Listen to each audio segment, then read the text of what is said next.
இன்னைக்கு நம்ம என்ன பற்றி பார்க்க போகிறோம் அப்படின்னா சந்திரனை வச்சு தான் பண்ண போகிறோம். சந்திரன் பார்த்தீங்கன்னா நாள்தோறும் ஒவ்வொரு கிரக ராசியிலையும் ஒவ்வொரு நட்சத்திரத்திலையும் அப்படி பயணம் செஞ்சுக்கிட்டே வராது. ஒரு ஜனனம் பிறக்கும்போது ஒரு குழந்தை பிறக்குது அப்படின்னா அந்த குழந்தை ஏதாவது ஒரு ராசியில் நின்று குழந்தை பிறக்கும். இல்லைன்னா ஏதாவது ஒரு நட்சத்திரத்தில் அடிப்படையில் உட்காந்து அந்த குழந்தை பிறக்கும். இல்லைன்னா ஏதாவது ஒரு கிரக சேர்க்கையின் அடிப்படையில் வந்து அந்த குழந்தை பிறக்கும். இப்போ உதாரணத்துக்கு சூரியனும் சந்திரனும் சேர்ந்து ஒரு குழந்தை பிறக்குது. அன்னைக்கு டேட்டில் சூரியன் இருக்கக்கூடிய இடத்துல சந்திரன் போய் நின்று ஒரு குழந்தை பிறக்குது அப்படின்னா அந்த குழந்தையோட தன்மை எப்படி இருக்கும், அதனோட குணாதிசயங்கள் எப்படி இருக்கும் அப்படிங்கிற விஷயத்தை தான் பார்க்க போகிறோம். அப்போ சூரியனும் சந்திரனும் சேர்ந்து அந்த கிரகம் அந்த சந்திரனும் சூரியனும் சேர்ந்து அந்த இடத்துல நிற்கும் போது அப்போ சந்திரன் சொல்லிட்டான் அப்படின்னா சந்திரன் வந்து ஒரு நீர் கிரகம், மனநிலை சொல்லக்கூடிய கிரகம். சூரியன்கிறது ஆளுமை தன்மை கொடுக்கக்கூடிய கிரகம். அப்போ அந்த குழந்தைகிட்ட என்ன மாதிரி தன்மை இருக்கும் அப்படின்னா ஒரு ஆளுமை தன்மை கண்டிப்பாக இருக்குமானா கண்டிப்பாக இருக்கும். சரி, அந்த சந்திரனே ஒரு சூரியனோட வசத்தில் இருந்தாலும் அந்த ஆளுமை தன்மை கண்டிப்பாக இருக்குமா சார்? கண்டிப்பாக இருக்கும். அப்போ சிம்மத்தில் போய் அந்த சூரியன் இருந்தால் அந்த சிம்ம ராசியில் போய் சூரியன் இருந்தாலும் அதோட சதவீத அடிப்படையில் கண்டிப்பாக அந்த ஆளுமை தன்மை கண்டிப்பாக உண்டு. அதேமாதிரி அந்த சந்திரன் செவ்வாயோட இணைந்து காணப்பட்டால் அந்த ஜாதகர் எப்போ பார்த்தாலும் கோபத்தாவும் ஜாஸ்தி இருக்கும், உக்கிரமான கோபங்கள் இருக்கும், கடுமையான கோபப்படுவார். ஏன் கோபப்படுறாருன்னு அவருக்கே தெரியாது. அப்போ அடுத்தது புதன் கூட சந்திரன் இருந்தாங்க. புதன் அப்படின்னு சொல்லிட்டாவே ஒரு இரட்டை தன்மையுடைய கிரகம், சந்திரன் ஒரு நீர் கிரக தன்மை கொடுக்குது.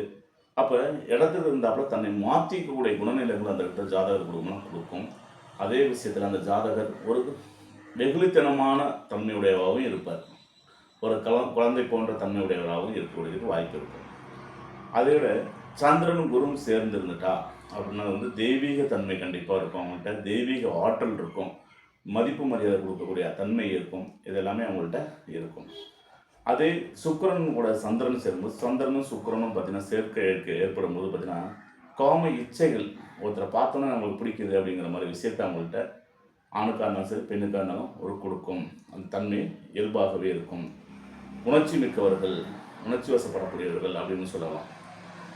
அந்த சந்திரனாகப்பட்டவர் சனி பகவானோட இணைந்திருக்கிறது. இந்த சந்திரன் சனி சேர்க்கை, சந்திரன் சனி பார்வை அப்படி வந்து புணர்ப்பு தோஷத்தை குறிக்கக்கூடியது. புணர்ப்பு தோஷத்தை கொடுக்குமான புணர்ப்பு தோஷத்தையும் கொடுக்கும். அத்துடன் அந்த கோழைத்தனமான வெகுளித்தனமான ஒரு தன்மை அவங்கள்ட்ட இருக்குமானா இருக்கும். அதேமாதிரி அடிமைத்தனமான விஷயங்கள், சில பார்த்தீங்கன்னா அடிமை ஜீவனம் செய்கிறாங்கலாம் பார்த்தீங்கன்னா இந்த சந்திரன் சனி சேர்க்கை இருக்கவங்க ஒரு அடிமைத்தனமாகவும் இருப்பாங்க. ஒரு சோம்பல் இருக்கும் அவங்கள்ட்ட, ஒரு மன நிறைவு கொடுக்காது, சோம்பேறியாகவும் இருப்பாங்க. ஒரு வேலை வெட்டிலாம் அவங்கள சீக்கிரம் வாங்க முடியாது, கொஞ்சம் சிரமப்பட்டு தான் அவங்கள்ட்ட வேலை விஷயத்தில் நம்ம வாங்கக்கூடிய சூழல் இருக்கும். அப்போ அதே சந்திரன் ராகு கூட சேர்ந்தால் எப்படி இருக்கும் அப்படின்னா பயம் பார்த்தீங்கன்னா எப்போ பார்த்தாலும் ஏதோ ஒரு விஷயத்துக்கு பயந்துக்கிட்டே இருப்பாங்க. ஒரு மனம் சார்ந்த வகையில் ஒரு தன்மை இருக்காது. ஒரு பயம் உணர்ச்சி, எதுக்கு எடுத்தாலும் பயப்படுறது, ஏதாவது ஒரு இருட்டை பார்த்தாலும் பயப்படுறது, ஒரு வெளிச்சத்தை பார்த்தா ஒரு டக்குனு தான் கூட ஒரு நிழல் வந்துகிட்டே இருக்கிற மாதிரி ஒரு ஃபீலிங் இருக்கிறது, இது எல்லாமே உங்களுக்கு இருக்கும்.